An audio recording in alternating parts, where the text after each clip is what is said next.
الله الرحمن الرحيم ثم الصلاة والسلام على أشرف المرسلين سيدنا ومولانا محمد وسلم تسليم وبعد بارنا الحال كنت وراينا بارنا كنترولا مسلمي كنترولا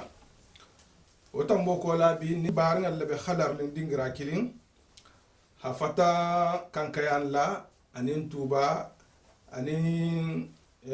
علي غاول ولا أنين غاولي أنين كامبوني ko hasi ja hanalu konto barnya controla misilmi ya controla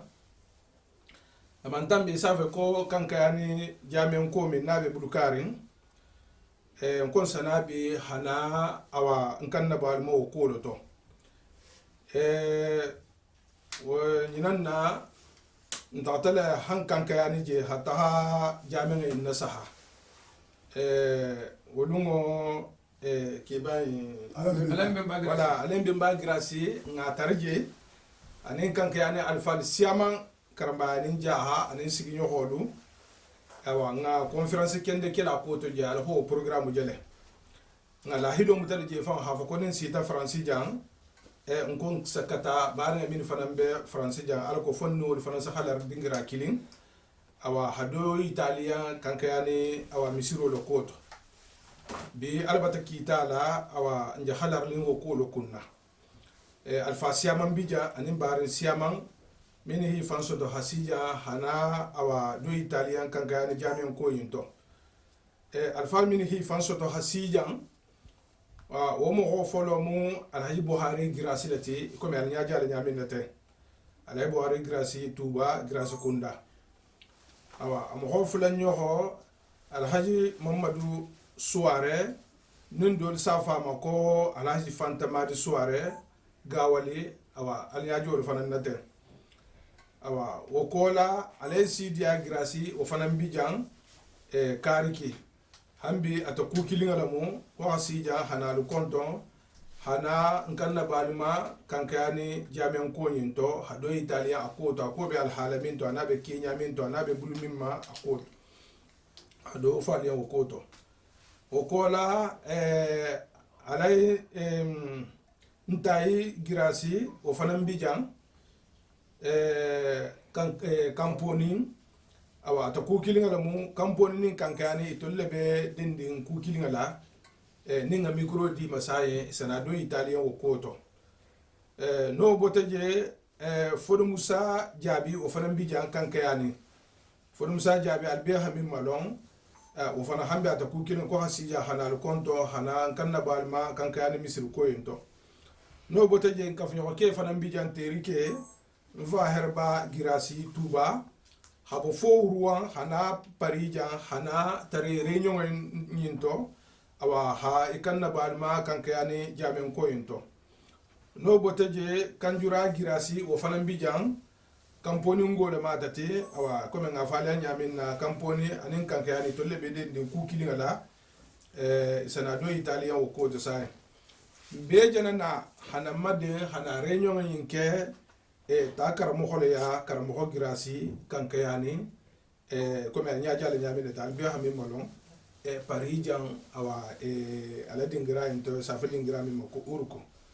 awa nala hanji bi wuray nanje kuma mo le to ala sago annabi sago ala sago ko hana do fali yan kanka yani misir ko lo to faydo kilinta fulante madengo kuma muyin nati batabe ngala ma kanka yani jamen ko yinto a benga be kela le 13 décembre 2019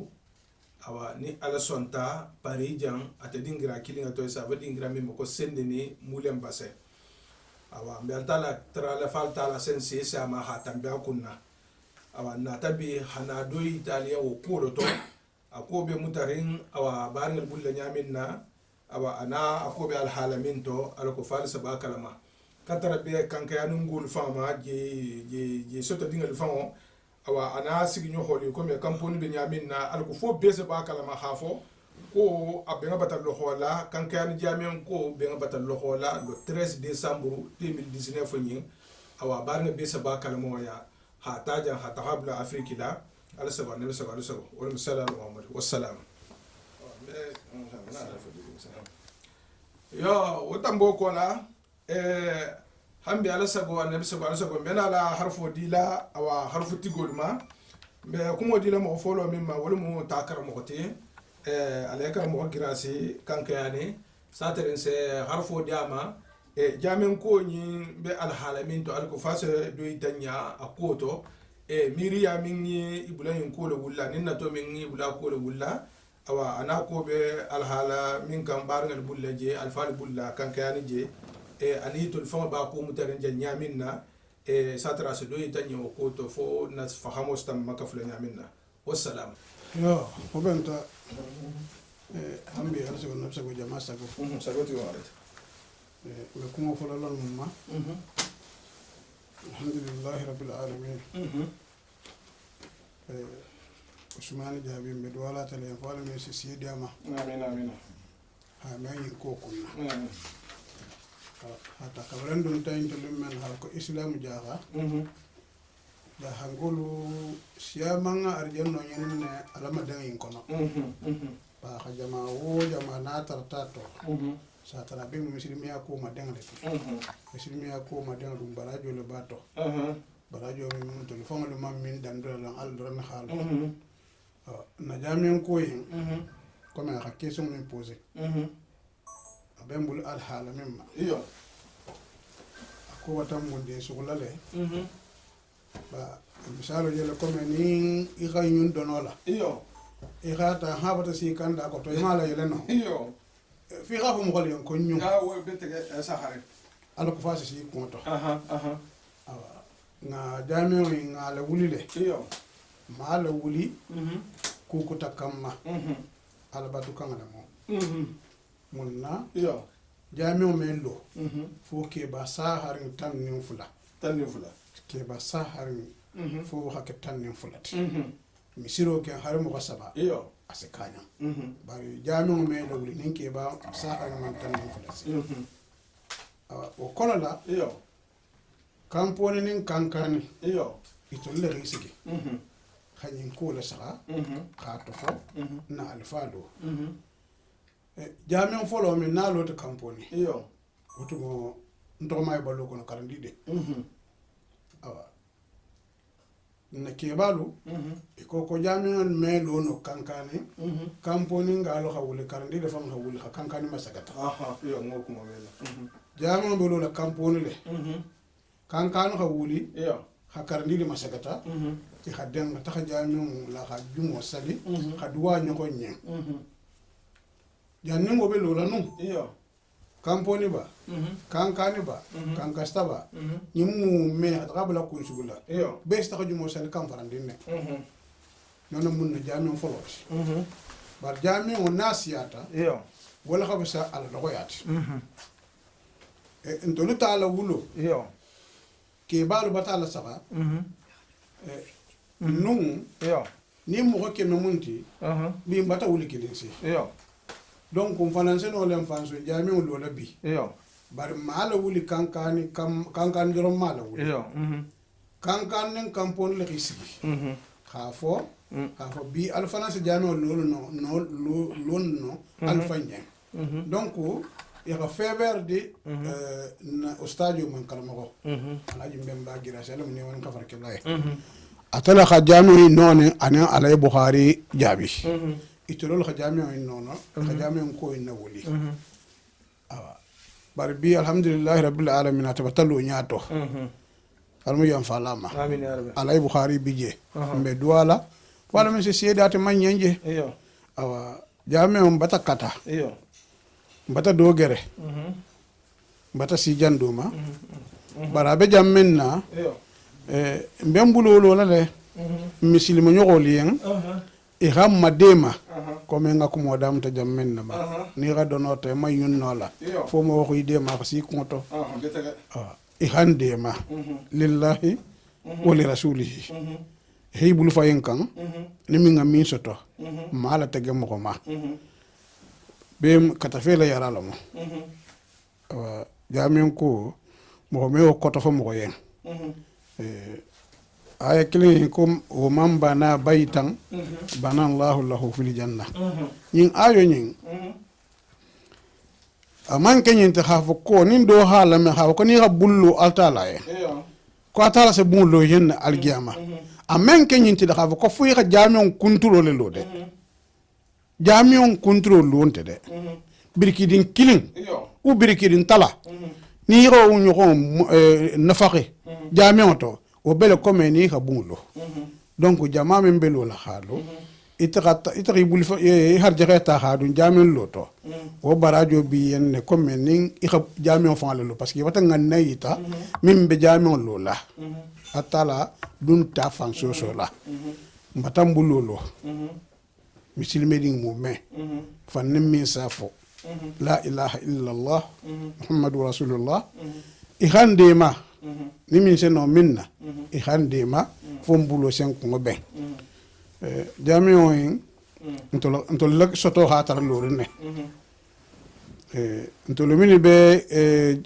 tondi kankayani kankayani ngal la jema tege mbemba jana madi ani mbemba munamfana wolol la saati ma tegere mo o kola ntol jigi ntol bembal natana kana jigi ya nalo loluma hambi nalo woli bije ifananya misiro biya awa gasamolo nata hanaji gi yamba wala ma bukhari ya ngoluti ata ke min bije ba min falu tumbi je ba min bembal tumbi jol hono nata gi ento li rasul lama no mol falan nata wol fanam bije haki bel khara khara bunyati o kola sidibe kundangolu bije jalolu tumbi je no bara wul bata wuli wala mu abdou jalilu te min je kam sarbi o fanantu wol tumbe kankane wol be sorata kankane le garangelu fanantum bije wol fanan bata wuli bara bi alhamdulillah rabbil alamin mbeje no molu no mukunda sidibe kunda gasama kunda girasi kunda no bakunda ni nolu be kankane konton luloyi innol be kankane bi bare amanki de tun na kankane la de jamion ko kampone ngal jati ka fever dimma parce que halon ko mbele denta ka kampone talo nga alota kampone folo min ngaki kampone jamion foloti iba ko kalama habi mini bije mino ka siantulti wol bije na alfalu bije aketa mino nyala ambi ni bata fewer di kankane fanamma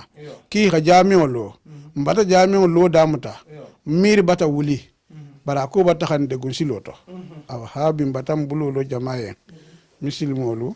ihande ma alayen ihande ma annabiyen awa wodingira wala beje ala sago annab sago awa jama sago fena ha nyinna me ni sono e bulubula lato i bulubula to ntolienta de lillahi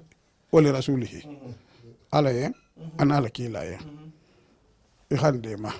ndema bago haki alati kha sabo fatayla mbaringullah wodingira wala beje me ko mo jam fa wakatu bata degu alfalu bija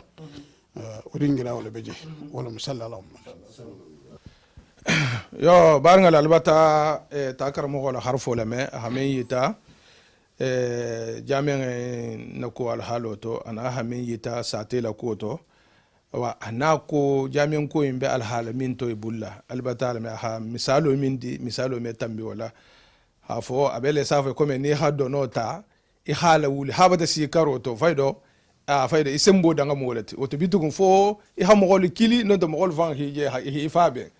wala no mo fa be tembe sifa to kilirinta no ise mo gol kamel do kala de ma faydo nyi njolo to wala jami en ko jal halo wolo to bitugun mbe sa wuli ngallo nga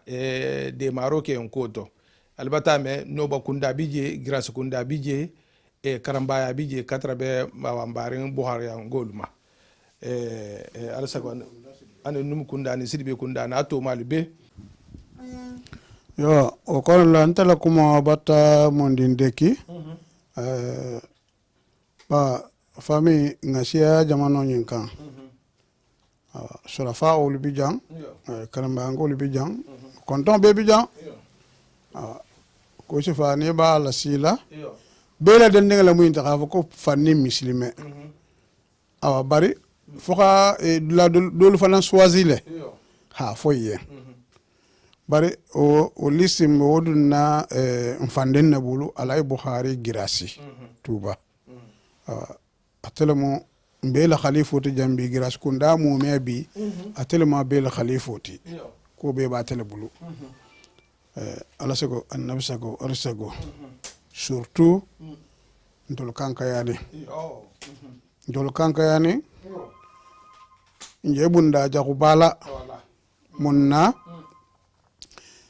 kunu ninga na sitleme yo alayin taye girasi yo aka harafo dolu yitaleje yo o harafo wolu yo nimi maleme yo ihalame al harafo khaskusi amane marke munna aman kuma mo kokutaye akuma ta kanka yan dingol leyen ni haje mo ko khilo ife yo a hajele ibaka betega na haje ite fanga be sobe mo teren kuminna yo mo ko si de ma wala kan ko nyin sobe la mo nyinte de ambalu ngala kan nga dema a hake khatu la bangaye alko afananse ku ko tamata no nyaminna jangul ko yo konin ibi ni mogol bi ko to kula yo ifanan kan ilo de kata hi kono maku betega alko so na ya khake ntolu kankane be min tarada yo ni haje ko khalifu yo kumandin ten tabuluo asida asida tega nyen nga fa se benten ou ame benten yo a bari kumandi mume abe president ni porte parole la bulu na porte parole timando bato min bebe sutile mekan be nya bala le be tu be bala mekan abe harfo min ita kanje yo o mbe kankane dinglu mbi tarala alani annabi ande halon jangol safo comme hodo bi ko foka forcer haradun arjanna yo arjanna yo bare nje jam mennaten yo misali dole muyum fananti yo mobi de batana e gare yo kalu do alu ngawa arjanna ni mi ngi bañal lo kono kono go watana ma few obisa foka yele mobili o kono le min si kunna dia adu kunna dia ase sotole bara tarman bala munyinti mo min ba fola kalu ngabungulo ida man so yen annabi mo sallallahu alaihi wasallam yo ala bo makka yo khata madina la girindo yo itoko ko habungulo ay ahamun folo bange akoko bun min folo be lo laten ko atala la bungulo wol misiroti abanta wala lot afan ta wala kono misiro lo beje o fanan ton ko masjidul jumaa o sayin ni hijilal be takale si je balanne parce que be hamma fu yaqdo saliji yo kodi me je meyele ime jeyele ntakatala hanje ajumbala ninga me bando to ngar ka fula sali wala kono bari me so mo kadun je kono musi ma jumo la falla yama aka jumo folo sali jam minna e bi misiro ma ko masjidul jumaa o misiro bije donc nin tol ko ngom be misiro wala lo la nya satela yo na fon dato dro kom me misiro le lo la yo misiro me jami'o le lo la atala ko le ko fal ya abdu rabb hadal bayt ngawi atala ko ngam mari go fon ala bun ko ngabatu de atabatu kola ngala bun batu al kaba ba njele min nono ba abemo al taala la bun lati ntol kankane dinglu hakkan allo nyamin to dole ben to lol masagatala bani haje ndol fon be nafarin mbe sutu setering mbe kun na sumaring mbe kis ka sara ko lu kela bare mbata ku nyuma siya manke mbata mo soluta mbata bungululo mbata wotolu sa yo mo meturi nduna to go ento mbaba lo man pani lela bungulu kan barantul ko lu le mbata mobile lu sang mbaba do hombe jogol nyamal la mobile kan yala itigi be dal se kilinga min tala ha dum misiroto wosale mo na itigi yen kunjo banna dal se kilinga min bedno misiroto min be kare tela aljama kum masandangati kan dingalo alngal lo dula nkanan kodum na baro la de nga mutam bulu fulola na yilo baku usmana nyin asana mata kankana sandola ahamoro tra balurne alayim bemba alam ne malama nya haje kamera la mama antara jede kambone fidawo boringala duwaran karang be boringala ifulo ta hilo bumbo ko fe ngo jele i nyokon la hidije bi lumul lakula i nyokon la hidi bi bugul lakula ngo ko mo mele ngo jele nyala ni ala batana kiti bi lungo bata si atabata sawa alu adama ding ni xame ko adama ding ratib ilake ba i karamako i baba aha silo mimuta sila korolin dunte fo ala silo le mo akoma iha kan hamuta khasiata fati nin kun nadiya logo bi tigola awa kankan dinglu alungan lo alunga godo sara godo nyin asotola lo kurata asotola le mbe balu nyin ngel labitugum godo inte sotola ala ni annabiyen mbata alu tara aluha sobe muta nga godo yin sara nga kafunyo ma nga boyen lo katar bi kamponi ma kamponi nte min jesi girin na gata makanka na sa metal kamponi le munna nte na mo kamponi ngalati nte yal munonti ana be mo to e to aba e janna man ta barna le barako man la koto ni takati barna barako batale la koto aw barikankani alunga jela ko mutale de karambemba alamu nema la ma wosa la 93 la ndogo taharanga je mo la mina to ka filme ke aka kuma kilin aka wala la nam majan akonyen katiba kuma kilin ka bolo fola paris ko min batana oto bodum man ci aja oto mon tele mo mbemba sankumba ntaye nyino oto mammo tan fansi jam ako aben wasila minna wasiron babul khafonye ba dinu nasiha dinu mu konta dialati akoko ittifaqukum fi ijukum wa izukum fi wajullukum fi iftiraqikum akoko nabunya aben na bengaloto na dogo ya fana aben na bembali alato hadisa kulu kilin na dorona namma nim benta ku kilin to konse bunja soto nim mam ben ku kilin to me bunja soto no donc bengo wala du ngafisa bembali ati bare alu ngay long havoko anabi mo hay bangila ko agoko hubbul watani minal imani ila jamano ni hakano ila dugo kano ko limaniya dole ma fananti limaniya la munde nginti ikhila dugo kano ni mi la jamano kano imi la sate kano woto limananti ya fo limaniya la ta khafo dole bata mi nyon kiya fo fa nga nyon kenya ni ala akhar je redimma ba mo gonte mo ko sala ala be mo ko sala ala sago na sago kankan ning lo sago ala ngan tulo lo nyonna nga godo sara ngan na misiro lo wala hatun de malal fanan fateshe to firin ba ni trata telefon ko ngay bingto e ko meto firin balo meto furun de ndum batal yin ko muta mbatala si phrase bema mbata kila la taxa afrique har kunum be radio le mela wala fanan ba misiri ko ina publicité la abata ko bata sia ba nin to lo hallo ja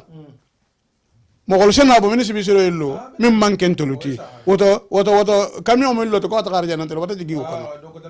mbala man kisila dom ma alungan timina dia e ga da sitan soto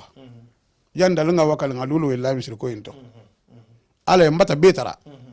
ni nga tansoto nga lulo la misri ko into fo misro in se bang nga misro nga na kebalo ga kunna wulo so tato sa wante fa nga sewa ala sago annabi sago al sago na akulu kite awa wodi ngira wala beje wala musalla ala muhammad yo barngal albata takar mo la harfo le me albata la harfu nyima bele me katara be kanka yani ngol fama awa hakampo ma soto habare mu me be ma soto albata la harfo le me hami tayin koto hambe be kumo dila awa kuma tigol ma mena la harfo dila na alfa ba fangala ma min be awa kunna jante nol ma le buhari grasiti hambe sana be harfo dila fana ma min ba fana nyanyin koto fana so yita alko fonna fahamo stambe bunya la nyaminna wassalam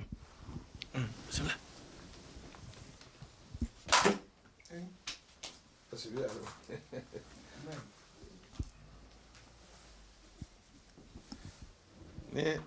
ne me amuta no nsa la jaka ngala jaka iyo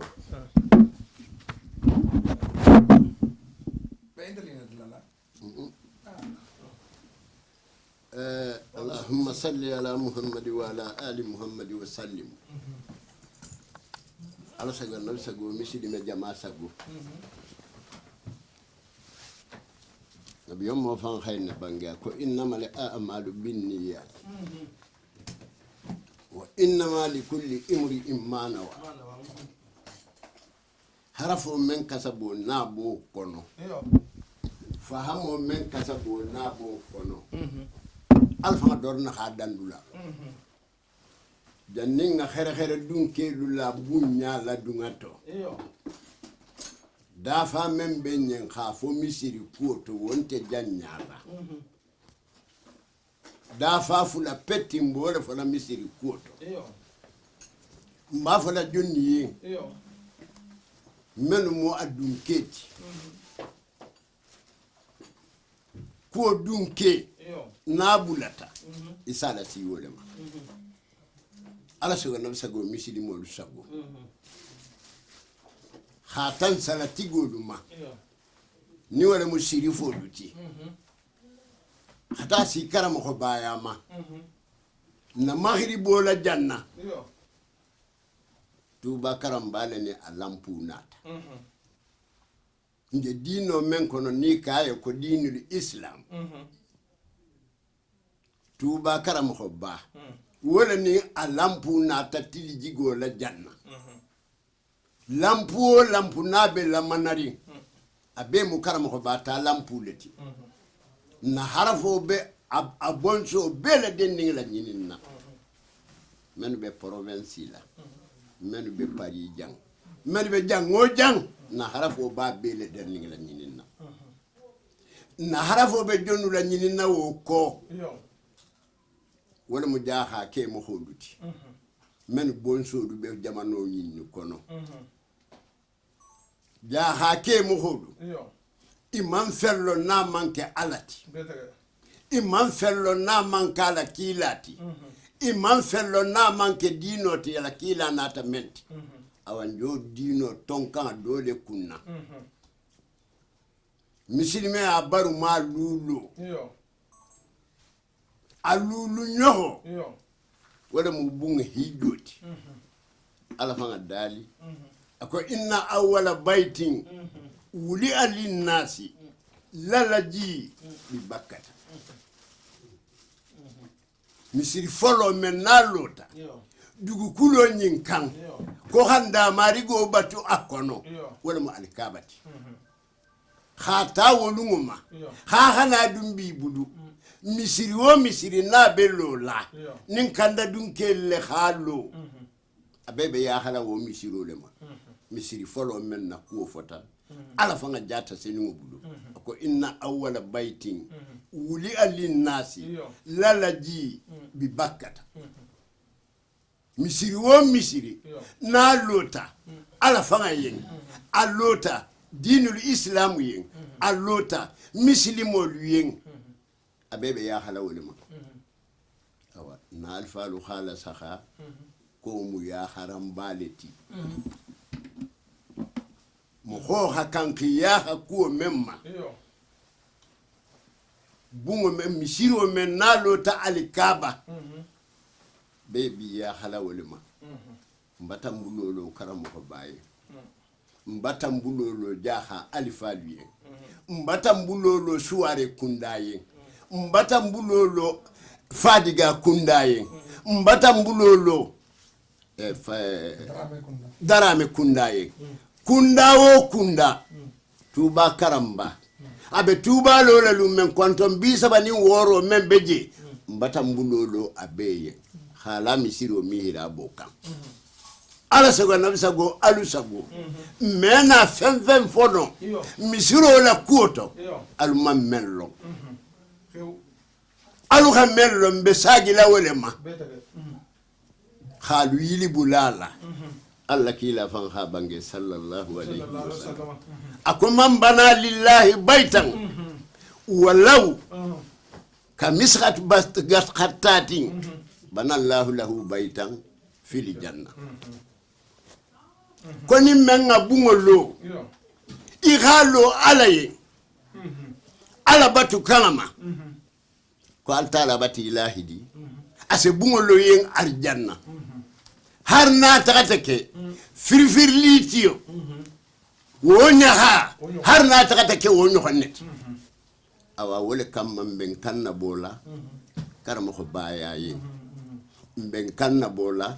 jaha alifaluye ben kanna bola kontongo kilin na beye yilibuleta men kujang anga men to hofo anima men to hofo dafa kilin nyin kama mambana lillahi baitan o dafa kama mbata alube tara mbata mbulufu lolo alube alu hakka fumma misiro adamu tata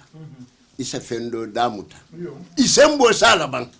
isa fendo damuta isa kori ni korita ibi bulolo la jonye ibari misilimo ala fanga dali ako innamal mu'minuna ikhwa fasilihu baina akhawaykum nda mate moto bendan dole muinti wala hatu alfadu benta ibeningo hata kamponi ma hata kasi kankayani ma akemoko bela ta nyokonka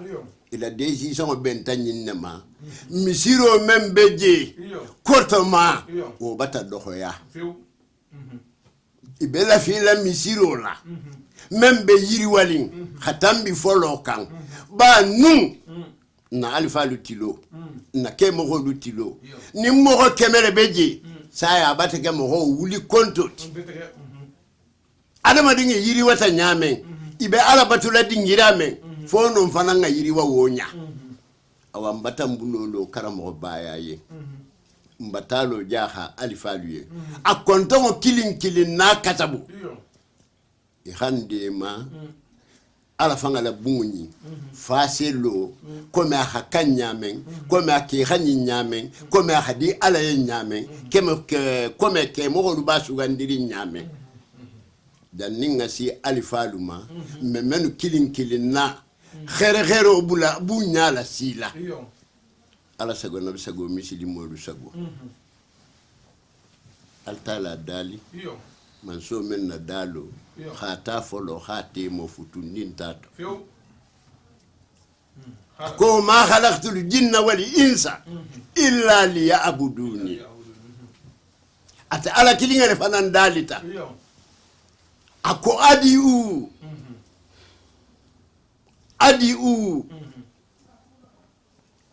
bil hikmati wal mau'izati li hasana adiu ila sabili rabbika adiu ila sabili rabbika bil hikmati wal mau'izati li hasana wa mau'izati li hasana anin wo silanyima mbebe kilila wo kan beri sembo labo hakafuma halomfe na alfa la decision ala fanga la bungo loto fase sabati asetima aselabang anyimala ala sago no sago ke mo ko du sago manu kasabo ben kanga la mela kuma mansonia bare ni kumata hakili malu salon il lafta men fola awa misiro nyi khata kanka yanima khata si kamponi ma anin sate membe bala miningato abela décision mo kilinati fo misiro insello khalo kha alaban animala ala le jonglu khila farlu salije e khila nafilo lu salije awa mbole dantego la jamaye i khakafum lillahi wa li rasulihi i khandema i khakafum hanga sembe sota akuma nabire niyo akungo ketawuleti mbe donnu folo khere la abunyala wala mukarama ko bayati nala xamelu ke ñaato ngoti albi ke ñaato ngoliti karama ko ba ke mo holu ibela xere bu ñaabeji men kasabo na be faransi jang men kasabo na be europe jang abela xere bu ñaabati wo folo wala mo alay dalan senkuti me men to ko xere la ha bu ñala siyama wo fula ñoko wala mo alaji majulan tayiti mbo khere la ani ala jama be kha khere bunyala siyama asaba ñoko alaji bamfa tuba ala khatele ke jamano ni karamu khoti wallahi na la khike dino nyato ngoti kuwo kumena alaka koria judo dantege laye alaka koria bunyala silama mba khere bunyala dunna nabire niyo kuma kanga beto ani ala jamaa mume anin al hasan bisri membota kanjalo mba khere bunyala silama anin men kasabo bota kanjalo karamba bonso duto anin karamba la talibo duto ani ala di sirifo madi ani ala jama mume katara bibe kola bu bema ani kola bu la mininge mume kala mo ba ngo membato abela khere bunya ben nabire ni onto khila long misiro in lola nimbotano mbena ala suare kunda alifa mennu bejam mbe mennu togo fola nte mennu togo fola fem nimbe mbala suare bonsole nabe jabano inelu kono mbata khere bunya ala siya bema ila alifalu mbe mennu togo lu madanna wala mo alaji arafan suariti senegalais mu abe bola sénégalais afula nyoko alaji fantamadi suare lagine ngole moti nimmen je jang khala mbe mala suare bonso bekan e doko menu be jang e dinge menu be jang e mamani menu be jang misiro en nakuo mbata khere bunyala si kilin na bema men to fata ni men to manfo nimbotano wala mukaba kunda ke mokodi kaba kunda ngo men kasabo na be jang na be faransi le kono na be europe jang ngojang na kembe europe le kono mbata be khere bunyala si khere bunyala dunyi kuma kan luto alaji mfansu kaba anin kaba kunda men kasabo na be jang mbata be khere bunyala dun nabire ni yonto abela khere bunya bato alfalu benta kanga menkan khala sima be hakafuma duala hakafuma soto fenna hakafuma de maro silo bela fala mense misiro inlo khala bankhera nim badi kono nim botano mbena la sise kunda alaisanu sise membe trap alaji bafo de sise alaji ntai sise Poitiers anin sise kunda mume fem nabe sise kunda jo nyokoto abela khere bunya be nabi ura la réunion into kwali falu kambe tawdema ita khere bato I khandema lillahi wa li rasulihi isi ko bela nimbotano mena la darame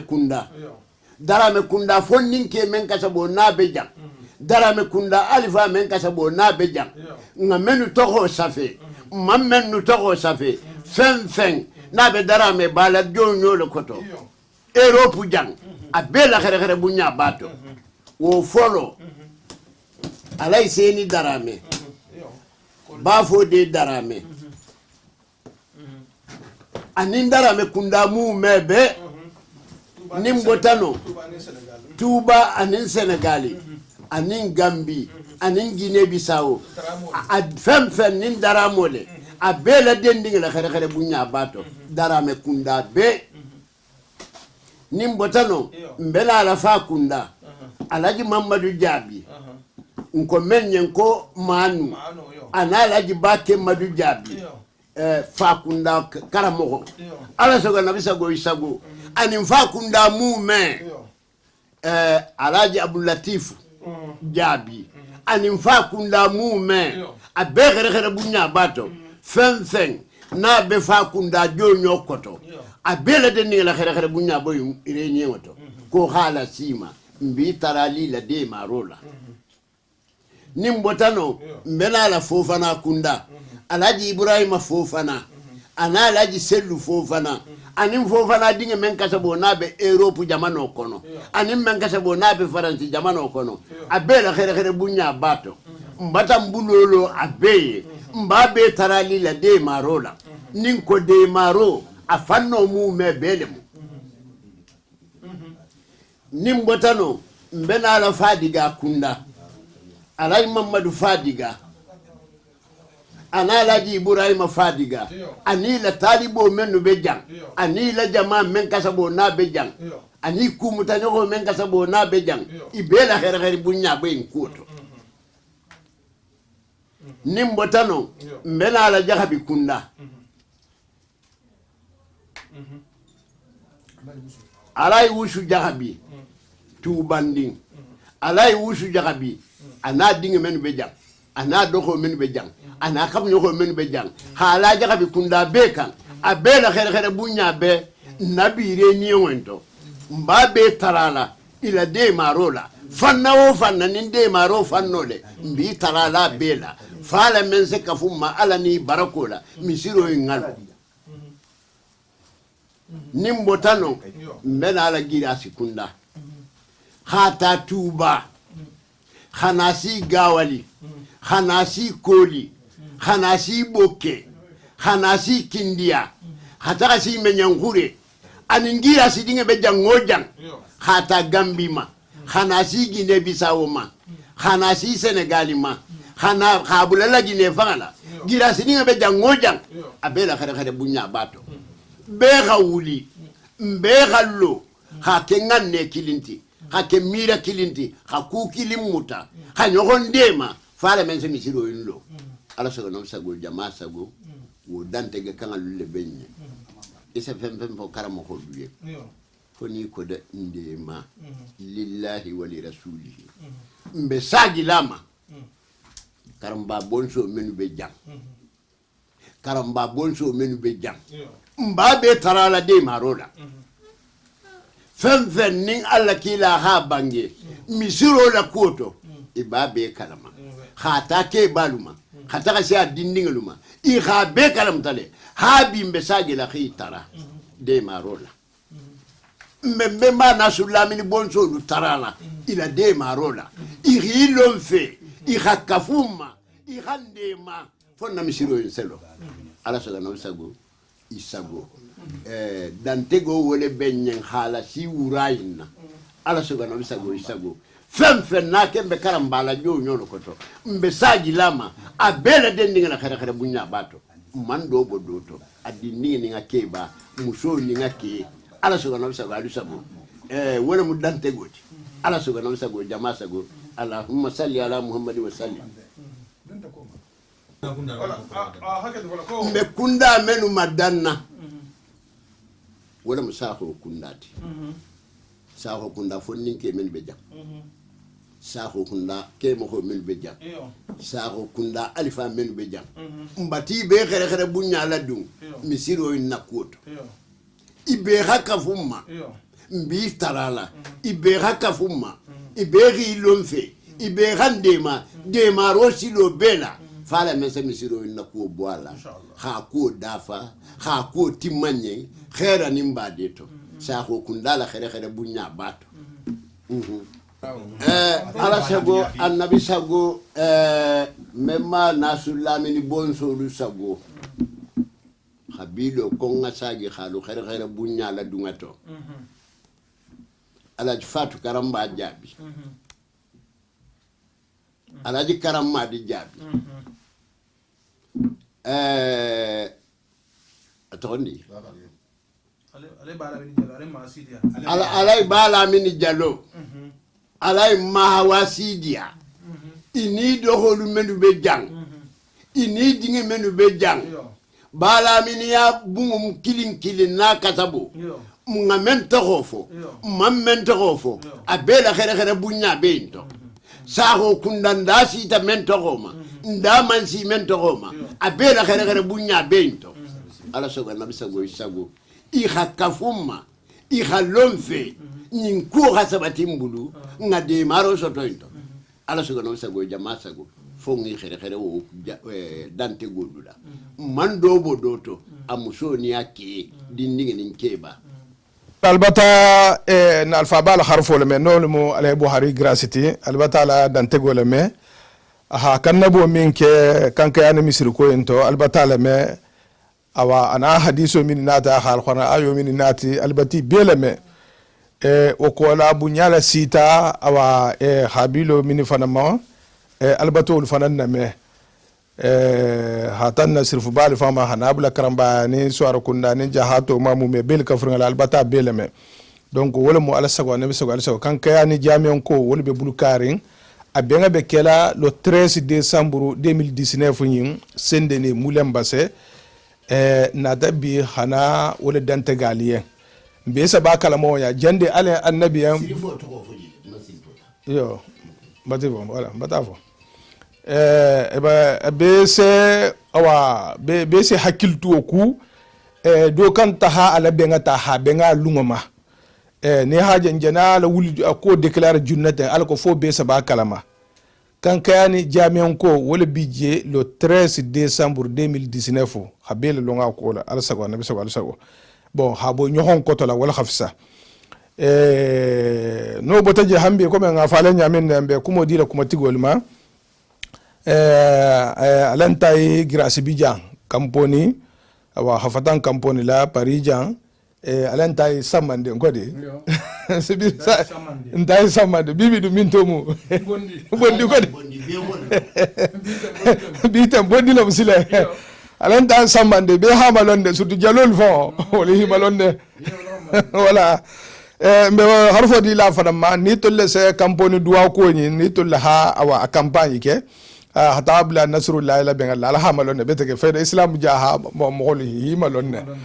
bon hambe nim fama fangala satelati e fangala kolo muyinti no lo mu kankani misir ko yinti ninga harfo da masaya so italien ala sago nabi sallallahu alaihi wasallam bismillahir rahmanir rahim auzu billahi minash shaitanir rajim bismillahir rahmanir rahim mbe muslima jama kontonna kontrof la nyaho amanta mbe ko nata harfo min na jambi min be kayni kankani jamiyon koma ni ko kankayani fi hafo ko kamponi on alfal folota nyaminna o tarihol wol belam bulula kabirin alfal sigita kankan la hakoto kamponiti namununta kankan la hakoto kamponiti kabirin alfal sigita je kankan le fulo ha yin organisation ke anin alfalo janin karandi de fama bena laje ina tala saha ni be jonyo denna après camponi ngal shawuli le parce que kankan ngal le fulo ko jonyo de ngay wuli ka jonyo le yele camponi a folota kankan le na alfalo shawuli camponi le khata jonyo le yele kankayani ntolu nyale tete wo male nata wole boje sile kabri moro nata kandi de fanga sota kamponi kankani ma anata bo kankani hata kamponi asirin kamponi amajigitaje après kamponi ngal nata la saha nga misir millo misiro bata do yamma fayda nati kanabo moro ma nga kan hapu minke moro nata fo komba woto nga misiro lo asan sota misiro lo folo lo ma bana misiro lo ta jama be kan khayirwa luntang le benala konton ni ti hanna ko katunu tege sate mi be sate tan anin saba sate tan ni saba abe jahanga sate min mu jahangoti jahanga sate le mo beti ibata me nyinto to shikudo le bije na ta jiga mo milima wala mo naluluti e nalo nyi lo ko la hambe jigiya kankani ba kamponi ba jango fe ni jigita je nalo la habe jigiya ba wona lolu mbe tantula e ba mo ho kuda dima ko ni ha tombo ha tanto ajo ko to la han jigiya bon sate o kono la na ta na kamponi ngal na la sa ko ha jami on lo karandi de fa na ta ita bon anata accordi jamen lo yimma kampuni ngal nata jamen lo karandi de fan otoma kendiare kabrin nga jamen lo anata la saha yonga kan hakal mamoti sa te fulo nga kan habben ndolle mo na haklin fa haklindi kampuni nu ne hamuso yinin kampuni fi hata kan kan alfa le konton ni hamuso yinin kan kayani fi hata kan kan alfa le konton alfa na dala saha sa te bata yirwa mo hol bata shaya e sena e fode do sena musinin logo ba muso logo bala bada fere be bunyari e satra men be fengano ina dala sa ko mba kalbe minkela ni muso yinin ta kan kayani alfa min be kamponi e hata o konton be kamponi la alfa wulun e hata o le konton nata to sigitan ne ma yin bengale ben nin kankanite kampanin kamponi mo miran kilinati mantala wala de kabri khila shiti yele iko ko kankani ben kanto nka ya libata rerke ala foko kankayanin kamponi ben kanto parce que mantala nal khaf kankani kilin suwaji sai ala batantala mo ngato ngam misir kamponi ngal ha misir jamengolo to min ko moroko komba woto membe kala ko misiro yin almamo ay bola minto kankayani way na juma sal mamo asabo kankalle khana nani yimbele wulla mumma hansini wala daga sanji bi sabani ko sambi nani way kankani ngalle subli kankani hata kankani kamponi ngalle sali almamo lu belanya karna lu bije bari ha masoto kamponi kankani munna hakilin fa hakilin nati ngala wuli wala ma karndi de fa la hayin soasi ndol ma soasi de karndi la soasi kha kenyin kankan sate fulo in se ben in se kakilinti ah la wuli nama wo ben la bije bon wadina ta shi hatan tol be faransi jang ina tana fonye aba ko alfal bati sigi bata ben kan kilinto ko kam kan ngadu fana bata wajibiya ifana nga jamien soto parce que la khamfula bata shia parce que atala fanga la kito lo moti ni la khamfula shia ta misuro dum bata janya ala katala gasaldu la masudum milbe la khamfurin la ina tala sa ko mba wata milbe la khamfurin uri kira il fananga kataka misuro lo kan kayani ala wulita hinnama wata me ko ni nunte nte talala par har tala fata medianya parce que mbata kora mila sala ambe kili bon tout sur nous misir ko bulata kankanin kamponi ndolle mo kilinti misir ko mbe mutakule mo mbe abekene mbe fana mutakulati barin shako kilina fo kankanin galiya shate tan ni shabo min janna minindi hatabla nalulla mbi be kontonna mbi be kontonna ja anga shate fen na bije mba be kontonna hatabla lansane yala kamponi lansane ya kankashita kankaito swara kunda sigi fulalemo habla ula tabla mbaba kabaya la hatabla madina la hatabla sirfu kunda la hatabla kunsugula hatabla bakariya la hatabla kampelana insate mije ni tata ina mingo insate min bebije nyimbele heda bunya bije musiro inna koto ading min fana fen na be parasi jang njok mala janding le talama mbele heda bunya bije kankan jamian to de e kana la de ko kankan la jamemo mbele la jamemo e ko men tramba tanya na kabrin hawu hambela so e sago be musil mo fen na bijang nana ta jama'in to ha masu ha tajan tuluma jang ha tabla kampuni ding kanka ding fen be jang ngawuli ngallo ya ngoli ko ni mo bi ko ta kula i fana ngi ko no mako kuno nga kramo ha telefo jang nga telefo kankan ngaliye ngoni mo bi de mala ita de belo la nyato ni mallo nyato ide mamandi deuxième jahango ko fana fen na be kala faransi jang be han jela jahango la ni ta la ma ko to na ma ni ha ya man ta hita to aman kendele na kendole mo abe talale bar ni man ta jahango le ko to wala ni ta la ta ma ashi ke hila shaka bakan kan dinga bi jang i khawli hilo jangol ko ki kana nyimri kile make iyo e kana ki tanga ko ri okay ko di sa o mandi jonna ma o kan kan din ngul hilo sankilin na yen na tema jangol be lori tulo be lori ko di nya be lori jama mi libe tahala a kan kan sa ka fa kan kan ngal dal to go be lala ibule be lala if sama lon fi me malo panni hita lama e mamma lon mo se tra ila kuto Muhammad nse kan kan ngal fande inna ani kan kan din ngam jam boru ko min fotiye kunu nga boru ko faliye e ka boro ke ni ha me ko ngal organisation ke abbe mo godo leti sal min betala a fera 5 millions ko godo lente 5 millions dépense min be kala je godo lente o me bode ko ni mo gol na ta folo ko hana o godo bode wo se madden ne folo adul ka dépense folo hanjan ne alba rembourser la ko di parce que muslimo be abel wulle wala ma mbambe muslimo be tarala jango fen fen na be france ki la manto fen fen na be jan mbi be tarala fi sabilillah inta kala antuliya ibakala alale parce ni hala so abi solole mse ku samane ke jan padan tele mero to bi ja hanga dinga mimbe fan khari ngata la sula jambi wala khashamen te fan khari ngala email on fani ta shali kono wallahi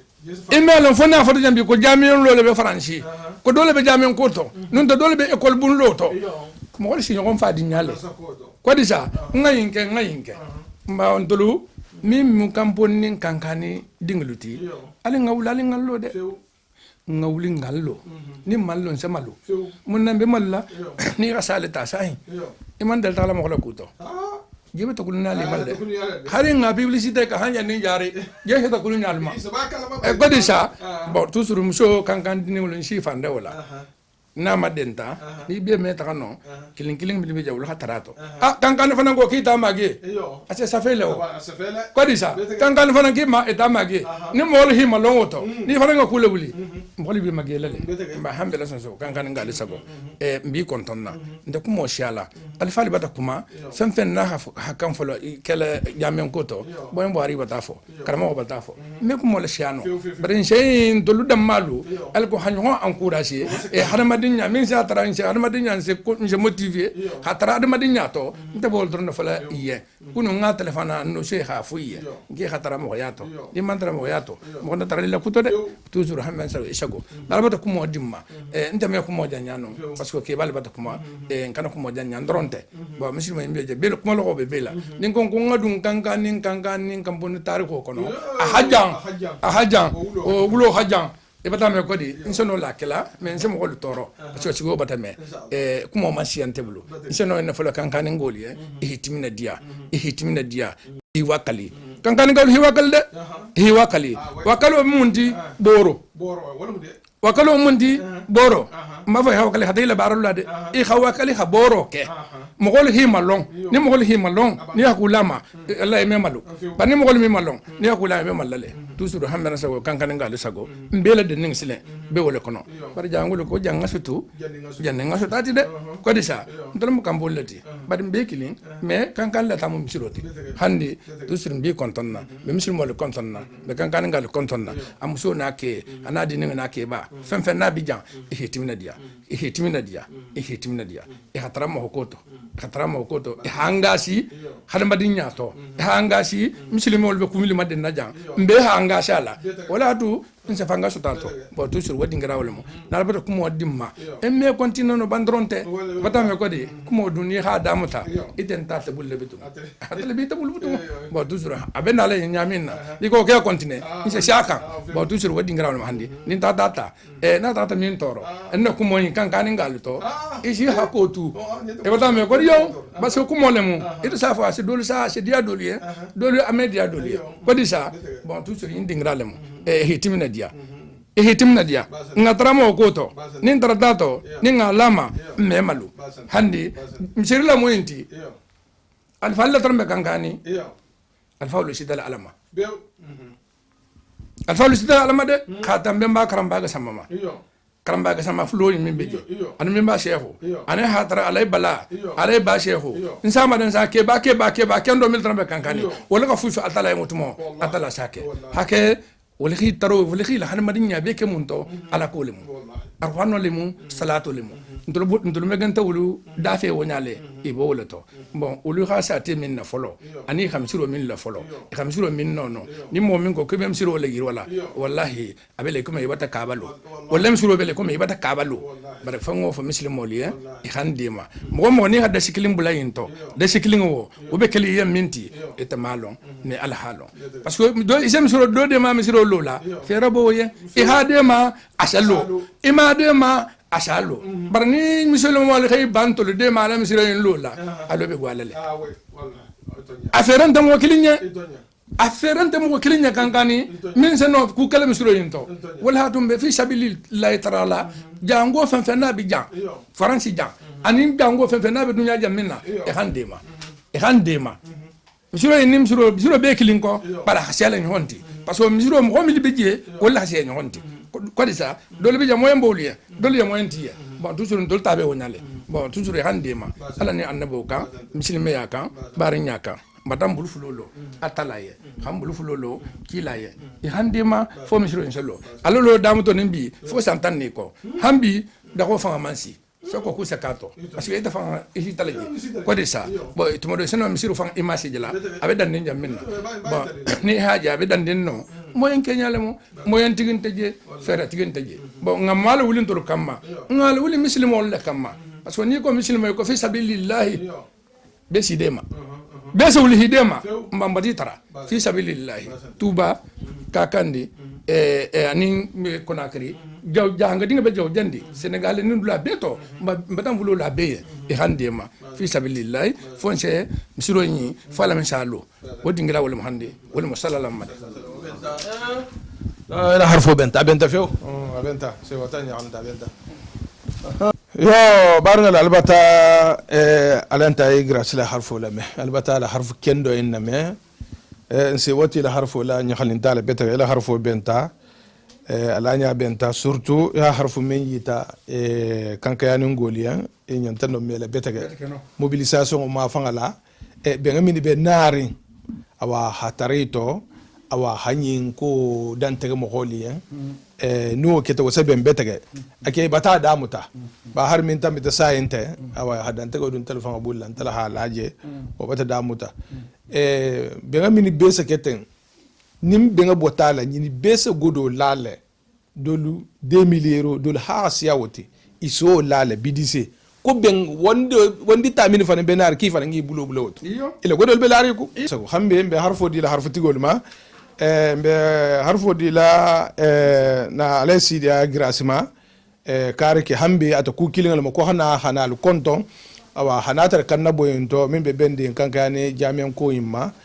se micro da fana ma min ba fana nya harfo yini be ko la afana so ita ala ko fo barka stambila ala ko to nyaminna wassalam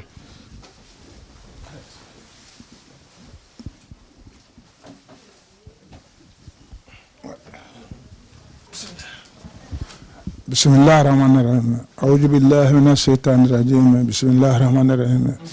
اللهم صل على سيدنا محمد وعلى آله وصحبه وسلم تسليما مبارك لو كنتنا بمسلم جماعة كنتنا نادين تجام كو من نبي ومو على كولتي ومو بعدين ياتو بنيالتي سكي نوخا ياتو بنيالمو مبارك بي كنتنا yo katara be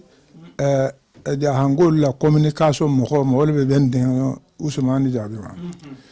mbe kontonna mbe duali simaya ani jata kendala kuma kan men be fo kan mo ko men kuma ta kumo keso e bata fo basilen non kumo keso fota ba to nyaken khasagi to nyama yo ni ko sagi ta mala ko nyata hadi sagi ta ma ko nyakeme nun to nyale mo wo mu ko sobe doronete donc harafo men yi tatajang ato nyakan lo yo fon fan nga sagi wololuma yo haram force mfanen ta birin kuma ten sa aje kumare bulo memma yo kanka ni dinglu nyam ya kuma kan yimi anyimala kuma siamam be forin bara jana kuma kan nufo yo abata dolu tu wala ha to mento hakili malu nyamule hala kamale betege ja hanga kuma koto le muinte yo ko tibo se ta tibati gole ma ti bol wala samrande yo tibo se ta tibati gole ma num mo hol la ko lu sita yo ikhi ko sagi yo ikha ke ko kunte yo ni ta sita yo mo hol sagi ko kunte betege wala iku iman femme yo wosiaman ne be jamano in kono la yo donc non dingira yo nje kankane kuku mole to bita kankane ta nje wala to bar kuma kambe muinti abe mbele dending le concerne ding halon ka ko adama dingo yo ija mule fa ya hay mira ila mo ya kono la yo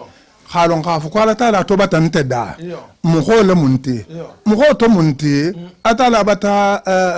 kende adimma yo nsa takama no singela yo nsa singela takama nsa mfate da takama nsa mbulo la takama yo woto ifana nyamule hay miri fanya halon khafo konta fana nyamu kato be kelale adama ya kono la mfana muna fanga la kasim holuma yo alo adama dinga ken fi toro kasim holuma bale ni la miro khatari te fanga la halon khafo kon la fi tale ila na to hakenti itala de maro wala itala munafanga wo sembo kha siya muholu kan khatambi imantoro la wala ni intarta muho men na lamiro kono atarta muho men na lamiro kono wo muho atala hajo bel wo muho la atala hajo bel wo muho la ala sago sago annabi sago nje kankane misir jani ko men ton yo alfa do tambe taleje yo mfana ta birin udol la kofo alfa ko to menu tambe taje mo ba lolu miti kabitu majo manin to majo ma mo ba lolu mo wo mo ba wolo wolo be belerinje nun jamen ni ko benta jamen na ko takama nyama yo jamen la abata ke sabuti mo ni ma men be belerinde yo jamio imbata jamen la ko sa takama jamen la ko takama ko la asake de marito lu fananya mo holu ki mere ma ila bara ko toluma ila bara ni ma ko toluma yo ki mere ma ko me ko ni sawante bara menu nya mo kelayen par exemple ko fi dawo ko luto wala nu misirma ben nin sa te ko no yo la sa du la be la jiri wade ko lu be kere khaira sama na be ko la donc mo ho menu tarata wo guru foto mo ho menu tarata wo de maro guru fo kon la ku ba de wo adama dinga luyan mo ho menu tarata misiro inna ko kono la ala ko sabo men sa ke misiro in tolo yo hambe bari ngulu be konton na yo mfanta ibere sigi nyoko la ko fo sigi nyoko ya kono la ko men kasabo be sigi nyoko ya kono la akasi ala de yo ku bi ni sigi nyoko ro tema khata dunia jang ha alikama yo ni mo kankane ngalete nun sini wa be sapon sapona be sapon yo alumon kula de kuntalun tema dunia jang kuntalu tema alikama fana bare ku memmu sami beralo membe forin na lo sita yo sigi nyoko lo be ilola khina lo nyokonto parce que ku tambe to lo tema yo hambe arsana sago jama sago mbe baadi lo konton natugo kankane alefalo ibe alefalo konton na yo khata ka boyma ibi konton na ka boy dinga femfe na bijan kankane alefalo bi konton na katugu ma dinga femfe bijan kankane alefalo bi konton na i khale kan ala ni anabola ijena to mentarin misiro inna koto fasa takama ika hadiya nyaminna boke santre amuholo boke santre muholo ibe kontrol kela wala mbe kuma kanga men fola har nun sagitama ba santre boke santre muholo yo hanabula karikila hanabula kandumala hanabula kola bila kankani arifalo yo ibi kontonna kontrola même mubari nya kontrote ani muslimi ya kontrol ibi tarala yo ya ibulo dima lana to yinkan fo atala sati maya kakumba ka kumba hata habula kamsar la yo hata habula kunisa la yo hata habula temo bele den ninga da bankula yo bi konton na kan kan alfa le bi konton na i hakilo bi ma wala bari nya kono sigi nyoka kono la e bi tara la fisi bulo le kan sabo men sake ijena to men taren alayan hata annabiyan kan kan alfa lo ila na to nyin fo arsa la set atimma nyaminna khambe arsa no sago jama sago yo mbe sage la kumuluma wala ni ko sallallahu muhammad mo kilim fola sabakumata yo ko buhari na ta harfo manyame ko ala karamo na ta harfo manyame ko ala nta na ta harfo manyaminna ni be ha ke sole fo yo ha menno fo wala la fi tade doron ala ko ngo renforcer yo ala ko jama ha fa ma fa manyama yo bare hata no ngantoja yo kuma kan kidinga ni ala usumani nyamu da ngasage made halon ka fo ko mo nyamu le hilo inyamu le ka katafana mun fa ngatarela yo fen de na hatara kabila koto yo ita fan ita be men sotola na fota ko danta ita la hamme ko doron ma adanta ita la hamme ko la non te ita dingala ko non te la muso la ko ira men ga sa dunya to be turingala ira men soto dunya to be turingala yo hambe ana sago jama sago nga katanu ku sifa bulata nimbe kala alaleyen abe kala annabi le nu ku sifa sita alu nga wulingan lu yo menu jara na tanyi mata sabo men sa kele na to setimma misiri me akono la na tanyi ma lo be la akono la ni mu misiri moti na tanyi ma wo na tanyi ma na tata ibe jamme na ni tulo bulata to akati sigi nyogota akati barenta akati misiri me nyogote ni hakil tulo bulata to inyam le ya wuli hilo parce que sara le bala c'est quand sara mento ala taala ko nya alquran ko la aha ira men kasabuke barani mato ani mana kurunwa ira fen na hake adogata nyawonya abumnyata nyawonya na kurunwa le mana ani malama abi sara le c'est quand tato khambe ala no se jama sago mata ala ko mo renforcer men ko mata alama akosonya la alama akosonya la kuma kan men be forin alama nga fama nyonya kuma kan men be fori alama nga fama nyonya men nyam men kala koto alama wodo la siloto yo khaso nyam bele den dinga kila khormana ba ta khorano khormo tan sallama de rasio benta in wale yo barngal albata fande ala sidi ala harfo lame albata ala harf kendo lame hamiyita ataku kilunga fanan sagi to lama barnya to sigi nyoya to mo ha kan hi sigi nyogo de ma nyame ha barnya de ma nyamin na hakula wuli awa albata lame awa kadara be sate mo hol fanga ma ko wuli hilo awa hayte city min fota awa boro koto ha boro ke ba salinyin sali feresta la fo 5000 euros ko min fang min se dunga to donc fo ha boro ke la nyima fanga la sate siamang ni mini be hake wo saten tiji ibakele lumbende 20 000 euros ntiko 20 000 euros il fanga la boro dorna 20 000 euros wo starle ko jana lunga sila donc fo sate dingal ken mo kilinga karatarje min fota boro ko to min madi i waka ken musolo boro fana ke abele mu de kelu halawul ka musolo fana halaka al dingal min fana sotta jani ga majorité si halawul fana ke fana ngadi donc no keta ni barnga to mal nata min dinte halawo kan wo ba silale si kan toti barna trato fa lo nyante bende wasa gol yale voilà wala mo hambe be harfo dila harfo tigol ma be harfo dila na alfa ma no mo awa ale mamad soirati ni abe malondi ale fantama de soir la awa khafatan ga wala hambe ata ku kilinga la mo kan na boro la mo kan kayani jamen koto min be ngabe kela le 13 décembre til tang anin sabo ay ben na jumolati hambi habar nga bela lon wala ala ko fo mo kan ta la kuta ha be nga koma surtout no ma fango be betara la wala be ha wuli hambulo du nyogom bulla awa ha bulka fu mbar nga ma ala ko fo jamen ko ni awa fo awa nyim problème fi saba kon la nyaminna wassalam alay fere wala muhanni salam me bading be kontona contrôle dan singala kankayani ngalo wala hikanna bo jahama iyo ani misilme da jama bi me bel den ngo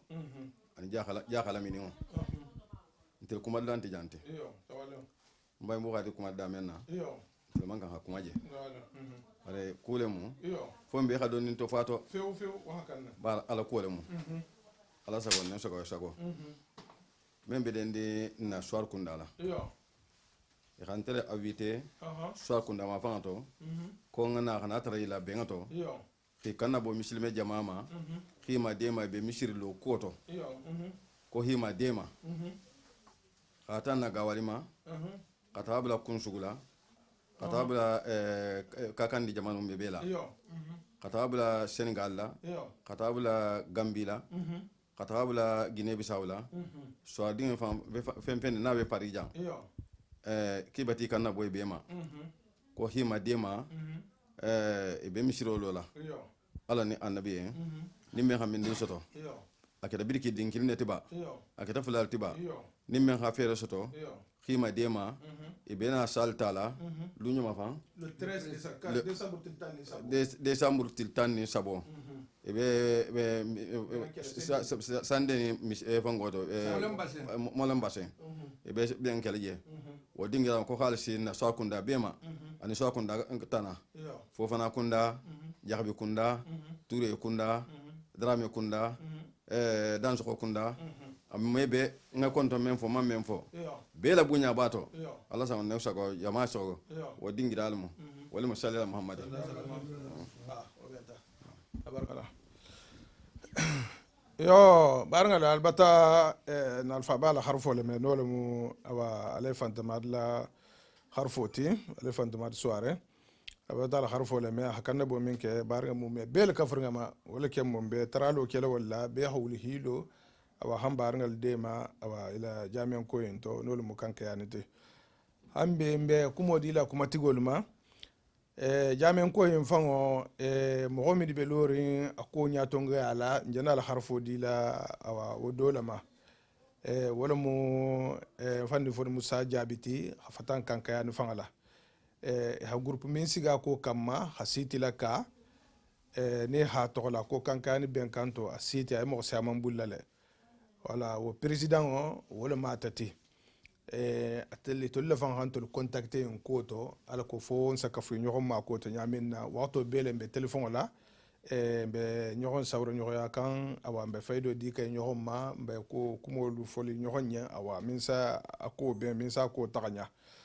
awa silan jena al harfo di la telema ale fo di musa jabi sa termin ba fana nya fana so yita ko yimbe mutari bulle ñamin na asado yita nyen wo koto surtout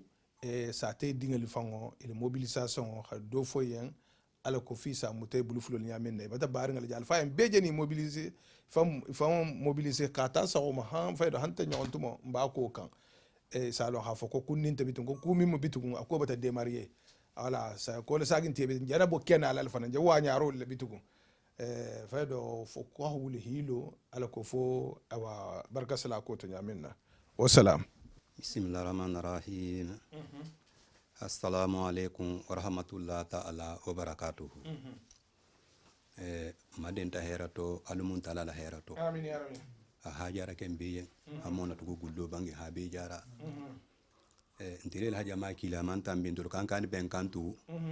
Jama la kan nabo Usman Jabima l'Islam jara. Amanta mi ko manento mbata musike ko damu ta kankayani musike ko la damu tu nimbi tema nimbe rapile la date fanga ma ala démarre ko fan ha nono o kete 2016 le 2016 ni nimbe rapile ni date ma bar ha dam te 2016 wo ma hanga na si bila kankan dinglo nen kankan makanu lalu mbada bara si amanke akuto kanje dambin natin bari matana ala sakandul kankan dingulu parce que salita ku o maw disi de junnanu bari nata ala saka muske ku minti parce que ku lubele ku min be keren luminna fi fanan hilanse wor kono non te satra adam tan tin bi tema mala na man bante satra bu banda tugul bitugun na tan ana fo mo siya man duyan ka bon ki hammadema bara sa ko fa ne ngan kan na bo mo nimma isolo fo ko minga nyaadu ma na ba fa alla baro inga tariya suta bata fe ko e atala la bungo ali be appel le kele dulu ba kele nyam na lu fana nga kiwonya ka ko me train al sal be sawaba ma faydo nga mo siya man consulter be sey na fonyi ndu ngala ta kula mo to nyala buutu ntolu da mal na tan na nyokon ja ko masilen ha dam tan na khalifa to ma na khalifo ma ni wala benni e ngoto ke ma ko biba kalama je min nyaten ale karamo girasi daga si mbiranke mbemba girasi na benkanto un porte parole daga si ntenni doma daga si ate benkanto nyin khalifo doma parce que kampuni mo kilinta la kampuni wala mu bayinta e girasiti nta e bonda tele je sigirinte atala mo kampuni khalifa tuti khalifuti et puis non fana représentant min fana beja ka fatema wo mu idinkele ti atondi kanyura girasi ibe felenti jama en kono ja na tana la saka fayda ñu fo engagé sali kuma reso la kele natana nan kanna bo usmana man ko lunna saka kuma ka misilma mo mil kuma kan be beni jahanga sat jahango communauté ko la quoi fi sono si jambi ka déclaration ka ko la date mutama faydo na lo xanje bi wura en najang faydo kuma ken kuma la joti donc bayim buhari bata kuma ko kan na khalifo bata kuma ko kan atondi na khalifa fula nyoko no lum bayin tayiti kampuni o fana mbata kuma ko kan atondi ndinke fana fon dinke lamba ale sidi agirasi o fana mbata kuma ko kan ntulo hambi ale bayin fantomari fana o fana na ta ko to o fana mbata kuma ko kan faydo ntolo mun na fo la bitugum ntolo kan hamun na fo parce que kunu milben na siti to kunu nga communication dole tambilaji bisa ko mafana nga dole tambiji ha ben kudu parce que koni e comme bayinta ya ko kuma kando la tambije kunu mfana na ta hala kuma kan lo renforcer o munati godiko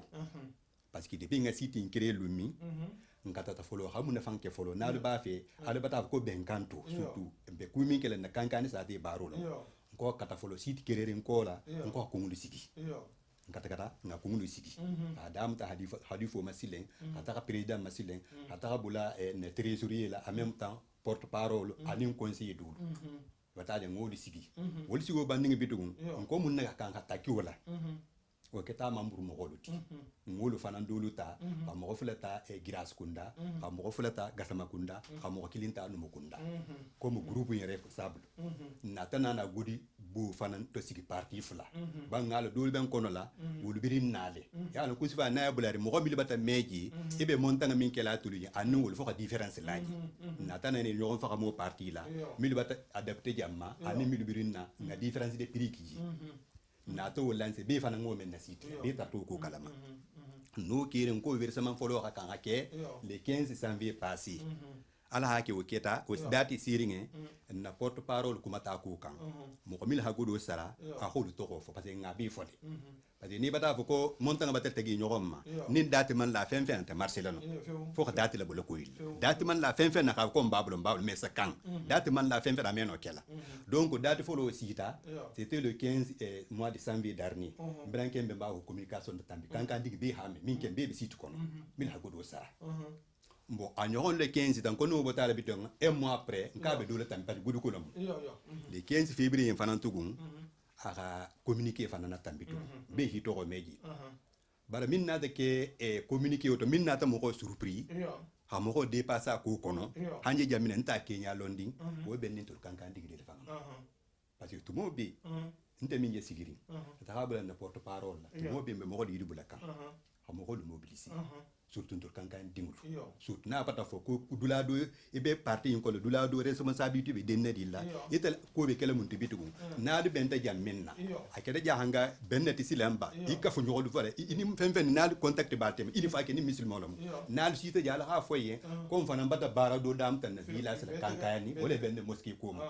bitagati atele tegratul mat alo xam matima fon so no na mosquée so no banna nyami mata dam ta niveau bara minga mo terenna ntulu kankan digi min be jan tembi ke bulu ma mi bata resanse in koma ni han konti bo tembi min ba bank amankela mo ko mol amansia abe je meri ntul kankan dinglu gazama kunda numu kunda ata khabla ta giras kunda la ntul minu janni kan konti bi bomba ma manke mo kemola abe je meri bomba ton tem manke mo kemola silen communiquer folo keta minga etonem nimbe je fokan communiquer folo tambita mo minga godo sara mo lulu un mois après lancement de qui un mois après communication folo tambita mo minga godo sara kankan dinglu abi rappel tout mobi mo minga sara amanta mi mo lulu o bote je deuxième communiqué le janga tambita le 15 ans o fana tugu nta ha mira parce que do tambiri jandi do wasin to te rappeler toujours parce que ne ko nya to figi motiver ka mo le rappeler na to rappeler ke dan ha date bata sidi date o fana sida wodo mbranke mbemba communiquer le damuta anata na couper ngala kiliro dun ta ko to ba téléphone le dumu nta ha mira peut-être e wesa ko le bitugu ou bien na hatan so to mena sana disidi be hatra kalama parce que akunta no kondi ni ha dunia be batami il faut que fembe site ko e batami hani te site ko no mo hombe site ko la ni wa afoyite endoro do batami o fana nata na communication fula nyoko fana ke tugu c'est la même chose mo fana tugu a communiquer minetambi le 15 ana ha minetambi le 16 sa Rome abe montagne kili abe mo nombre kili do fango be mois passé mo lulu hasara mois in fanga te mo nani nga wanyi ko enta mai fahamu de ni bata ko lama ko mo ko bi ta faga mi madema njolo fango kunu kuma ta ko kan sa ko mo fana kuma ta janne ngana te ngo to fahamu ko ko nadi e bata ko lama kalu madema ngo aski fanga to nya faga be ngo aski ta fanta dut la renji bitu aski kankani digulu fanga ta habla responsable nkilinga aski ni fanga mo mobiliser fanga ko madema ita fanga be dutu lara ita fanga mi kan ko do bi ko ita fanga ta mansara ita sono mo ko ta mobiliser do ba ka ko ko c'est impossible o ko ha étonné a han surpris adum be trini kulla mbata lancement ke mo be du nan situ ko lu be mo bi kan la bola mbranke be ma fanga bo le tambela kuma communiquer ba tala mo porte parole donc ko mo ko jakari kende ke ni mo fo mata fani ya fon tur kankan dugudi ni ha ko lama mbranke ta to wande mbayta sa fa la kumoto nte min na jahanga ke balla kile meti nya foni dinga kamari nyata fona sita kuma e dinga tumbata si kuma akanki de ma lermi woleri ile de ma robi ben wolera se tinya woleri pati ni dabada kile lama mo holo benal kile dula ini idin kamari ngabe abe moto kan kabe tala kursu dola ni alamande maroko lo kile adu kibe na la ba de kile la albo fahamuri awa na groupe yin ko lo wala ben mundi senir nga ko kon ntew fahamuri donc appel le ben bulla partie de maintenant bata communication na tambi bi sa ko ma fana e hake alayen e hake misilima yayen kankani dinga kankani kadula surtout 20 le madema e akatu be ka partie de maintenant mois de mars le jadam tele janni le 15 mars mba suiteri be bulula mbe duwa ni ne be duwa keli fo almi soni akeya bangala ne situation le manke tata effort ke le 15 mois mi jadala fo godo min se sara wo ka siya min be turinti min be turin na compte bulo inshallah ba ko ni ke kembe tambre ni ha godo sere ba mel ba ni ma godo sere to fola de voilà parce que les règles qui ni ha godo sera venga nso le fondo ko moto toujours fo hadama dinya fanga problème me banno hadama dinya problème me banno de hadama di se kudole hadama di se kudole ni man to nya fo yefani alfo kudo se bula kudole ko ina na banku ngolo fo dinning luta si jaman bolla e karanya ala ko isono karanna dinning kunto min bidin sotte sain wala karan wala suisi balo fa so karanna karanga be banna nyabenda baro le suisi da insa baro soto nyaati wala suisi batana woma mo ndolu wala katala e haaju la tambila isono mun kele haajuti janga to fana be mun duwala fo ala min si kendia e halan société kono kudo be be da min ni ini fa ke bata kula kira mo ko kudo le be bara fo kudo le bula kudo ye mbe kankandi lu trala minna mosquée ko intur kankani dingulu akana ke data ko motide akana ke data ko moti ngo fola no kuma kanto bisa ko mon ko mata do fanga jafa data ko mo la fanga habu mo ko justo ko fanga adun tele bidia kolla ko min be mo ko justo kono wala fanga kan habu nya data ko moti data ko mointi banta na data data ko mo fanga habu asia mo ko justo makoti justo koti parce que na bata fo ate ko ngayin ke be bata bengama mambo nyon kan fiu pridu la fana fotele nga be le tago kenya la saka parce que alta la handa man kilinya en fonction de ça nga pri le tege nyon konti tenen dur kankan dingulu ke ma musumato ba no bata fo campagne bata lancer 2 mois mo ko minga sara près de 100 personnes et 10 personnes ma sara okono encore bata dépasser de donc bata dépasser wala ben toro de ko kolla à partir de maintenant haki alayen e hake misilima yayen e hake temo en hake sigi nyogo yayen ntele be ma de ma en ko kono en ngakata ngambulo di nyogo ma kan ma lonta mine depuis toujours suta bata foko ben kanto woto hambi e o dafa kilgala ben bulla kala takan na kankaya mamburu mo goyru mumepe ani misilima dinga mumepe ngambulo di nyogo bulla ko mata kula angasela nse en fori yenna kumoto bi har kankani wala ki retre bi te musike en belo la be larna hali to hire hi bay kinte gudo strada bar fo ki ñoom mobiliser le parce que ko be di ko be ko il est saté ko surtout ha bem il est saté ko har mi manke musike ko te il est saté bata décider combien qu'il est saté yen e hala be kan na hibulo di ñoom maki combattre mil beje comme mil be jang haden ako avancer bar na bata fa bata ci terrain kan aba fo la dala tan to son de me kono e hala go ko ha étonné ko be da ko nan to son ñome kono non de franchement non kumo mandi bara wala ni sita jambi dunga hambi mbe trakele mislima ni ma mume bele bulla e khandi ma duwala na kankani muske mbata dam ta ha niveau ma fu to mbe touring mbe trado kele mislima dinga mume bela adam tan la Guinée konoji Gambie Côte d'Ivoire Sierra Leone Guinée Bissau Sénégal e Gambie khatabla temala mume bela tanki mislima ding tanki fen ni xana communiquer na me e xamma dema pour que na muske sono banna nyaminna e début 2000 et 2000 2000 fo début 2000 lamba fo sono nganna musike inauguré wala khadinye mbo duwani na mislima jama mo fana mbebo no bo tabi hambe mislima dama bi trala duwala na mo mi dibe janni be kayti ko duto mislima dinga mu mebe be duwa kili mu mebeje mil bata dum alami la ni be kayti ko angase alami la kayti ko sonia futu ko hamme mina futu ko sonia jidi ko hamme mina jidi ko sonia bu ko hamme mina bu ko sonia takani sago ha be sona ninna dimbal fana khate kambe 30 alla kila nin saibu ben falo makane madina horom to arqano horom ya horom ton temo horom bi lumba horom allahumma rabbi sallallahu alaihi wasallam wala wala alsago nafsago jama sago liste dobe mbul jang woto danto mo danta be janginata comme liste Kenya kamala ñino keta minku aman jagoya munna ko infati go mu athlete ala man kita ka jam masoto bi wala mu Abubakar Siddiq Haydara na doxoluti awa na kampon nin kankane na alfa ma athlete ja bar bi ma ñu de nang bi bulu ntata la haya ntata bu nyala sama bare ala man kita la adogola ma de nang be bulare awa khabule fana fundula hakila khara bu nyati comme nje ko mi mutarin iba kalama abar habin jile bu nya dunje wodi ngira wala beje awa anin fa kundangolo alay mano hakala gara bu nyati katrabi adingluma anin alay ba kem madu jabi ol sila isala ol falansiala si idingluma na fofana kunda boke fa kundangolo ila ibaba be famu alaji Ibrahima Fofana lati bara amalonta to minna isa fa en ko Kissinger wala mu ibe fatijang Fofana kunda ana adinke alay sellu Fofana molim sellu awa o kola na fadiga kunda ngolu mo fula mba bunya nawul bulu katarbe fadiga kunda toluma folo mu jonti alay Mamadou Fadiga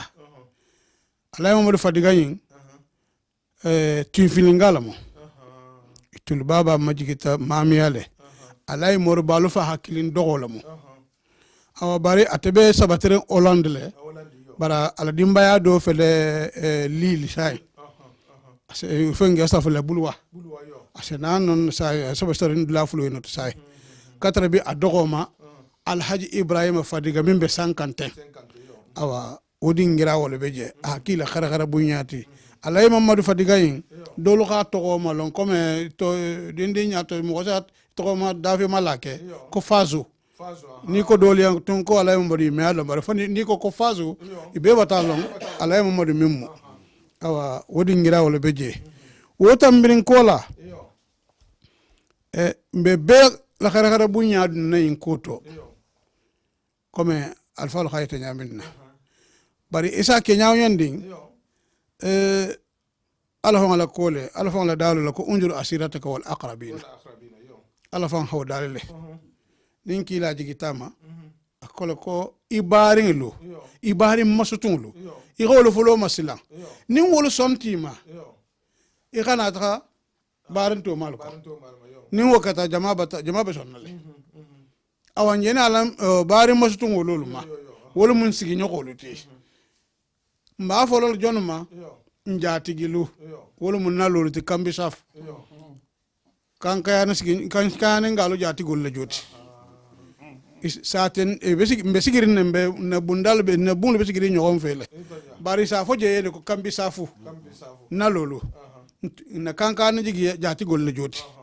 nin kamponi ntoli be jigi jati to lolu ma ile khara bunya bije ba ngalon ne kotoba mutako mi mutakulti i mutako fana mo mutakulti bar fongi fana to ba sangala aka kila khara bunya koti woni o tambo kola kamponi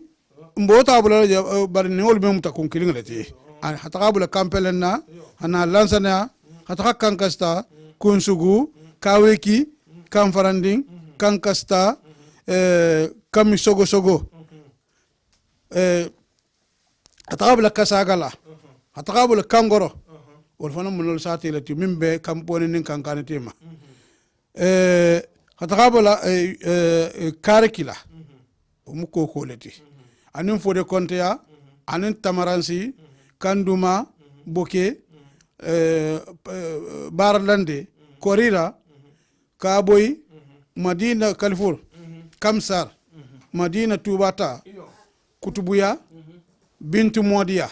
katako maren tuyinfile jahabiya bijini dar salam kunisa faradala tasibon kamikolon dabanko ini bela kara bunya bato ikhatara ko kalama ikhifansiyanti ikha ndema lillahi wa lirasulihi o kola mere bensia anin kakumba kola bui dakonta gawali kunis kumbia tuba tubanding burkakure kundara kakoni sara boydo yukunku salmata kindia meyangure labe koya dubrika tanene firiya bofa asiki bela khara bunyati mula ginelati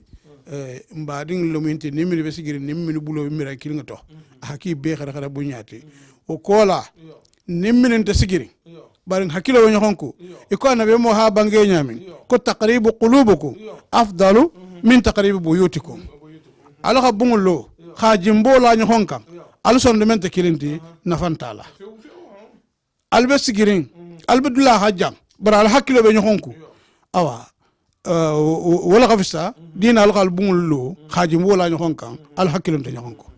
awa ana be mo bangele moti wala mu sénégaliti wasate folo taslima wo kola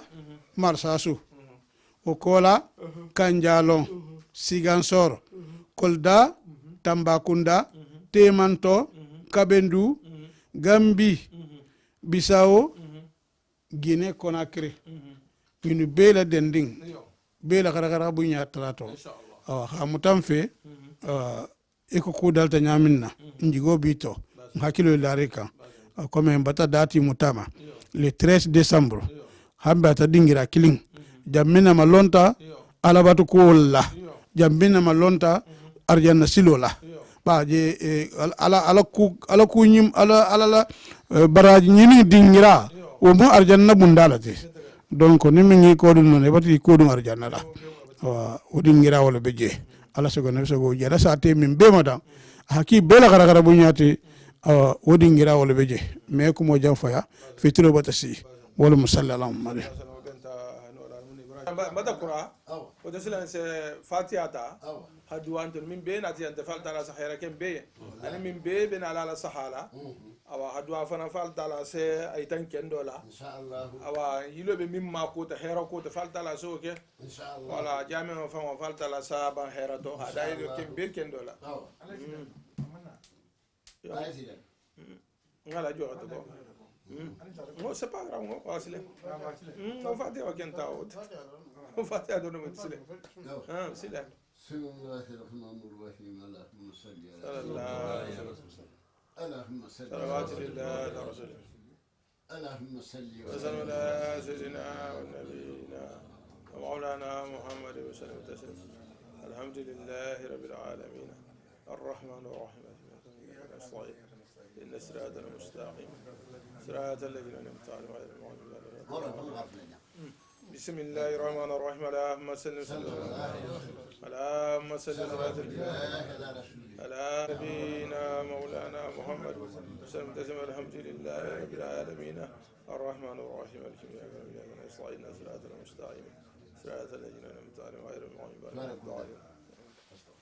بسم الله الرحمن الرحيم والنبينا مولانا محمد وسلم تسليما الحمد لله رب العالمين الرحمن الرحيم نستعين إن صراط المستقيم وصراط الذين أنعمت عليهم البركة لا تو إلى آخر من آخر الصابر حاجة رحمة جار الماكلة من نفهم على أمر بالسيارة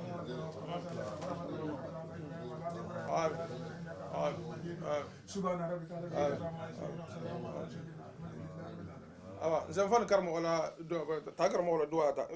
fatiha ta falta la sahara ka ana la dimba ya inshallah ayita wo folo bismillahir fatiha wurugan oro la wadi awa basante ama hawgala awan sada kunta satate ban ngosi la dum andi ngosi la fe mo woro la diyanta atafan ko la awa bismillahir rahmanir rahim allahumma salli اللهم صل وسلم اللهم صل وسلم على سيدنا ونبينا مولانا محمد وسلم تسمع الحمد لله رب العالمين الرحمن الرحيم مالك يوم الدين اياك نستعين الصراط المستقيم صراط الذين انعمت عليهم غير المغضوب عليهم ولا الضالين سؤال صلى الله عليه وسلم صلوات لله اللهم صل على سيدنا ونبينا مولانا محمد وسلم تسمع الحمد لله رب العالمين الرحمن الرحيم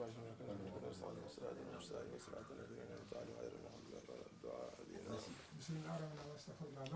صلى الله عليه وسلم صلوات لله على رسوله اللهم صل وسلم على سيدنا ونبينا مولانا محمد وسلم تسمع الحمد لله رب العالمين الرحمن الرحيم بسم الله الرحمن الرحيم اللهم صل صلى الله عليه وسلم على نبينا مولانا محمد وسلم تسليما الحمد لله رب العالمين الرحمن الرحيم صراط المستقيم صلى الله عليه وسلم اللهم صل صلوات الله اللهم صلى على سيدنا ونبينا مولانا محمد وسلم تسمع الحمد لله رب العالمين الرحمن الرحيم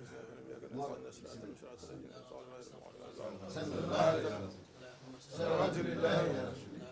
سيدنا ونبينا مولانا محمد وسلم تسمع الحمد لله رب العالمين صراط الذين أنعمت عليهم أبدا بسم الله الرحمن الرحيم اللهم صل وسلم اللهم صل على سيدنا محمد وعلى ال محمد وسلم اللهم صل وسلم على سيدنا ونبينا مولانا محمد وسلم تسليما الحمد لله رب العالمين